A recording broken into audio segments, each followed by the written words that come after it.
अस्सलामुअलैकुम वरहमतुल्लाह। मेरे अजीज़ भाइयों और दोस्तों, न्यूज़ जस्सा टीवी के चैनल पर मैं आपको खुशामदीद कहता हूँ। मेरे नए आने वाले बहनों और भाइयों से मेरी गुजारिश है कि बरह मेहरबानी मेरे चैनल न्यूज़ जस्सा टीवी को सब्सक्राइब करें, वीडियो को लाइक करें और उसको शेयर करें ताकि इल्म की बात दूसरों तक पहुँचे और आपको अजर मिले। आज की हदीस मुबारक कुछ इस तरह है।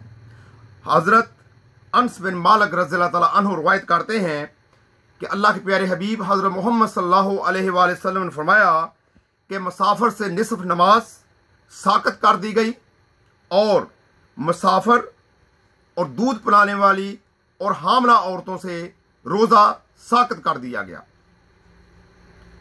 मेरे भाइयों और दोस्तों और बहनों, इस हदीस से यह साबित होता है कि जो मुसाफिर है वो रोज़ा ना रखे, क्योंकि अल्लाह ताला ने साकत कर दिया है रोज़ा, और जो हामला औरत है उसको भी रोज़ा अल्लाह ताला ने साकत फरमा दिया है, और जो दूध पिलाने वाली औरतें हैं उससे भी अल्लाह ताला ने रोज़ा साकत फरमा दिया है, यानी कि वो रोज़ा ना रखें, बाद में रोज़ा रख लें।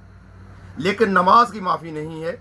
नमाज की माफ़ी किसी हाल में भी नहीं है। मुसाफिर के ऊपर भी नहीं है, हामला औरत के ऊपर भी नहीं है, दूध पिलाने वाली माँ के ऊपर भी नहीं है। नमाज हर हाल में फ़र्ज है। क़यामत वाले दिन जब अल्लाह की बारगाह में हाजिरी होगी तो सबसे पहले नमाज के बारे में पूछा जाएगा।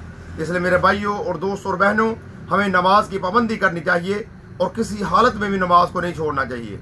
अल्लाह से दुआ है कि अल्लाह ताला हम गुनाहगारों को पाबंदी के साथ नमाज अदा करने की तौफीक अता फरमाए और रमज़ान मुबारक के पूरे रोज़े रखने की तौफीक अता फरमाए। आमीन सुम्मा आमीन। अस्सलामु अलैकुम व रहमतुल्लाह।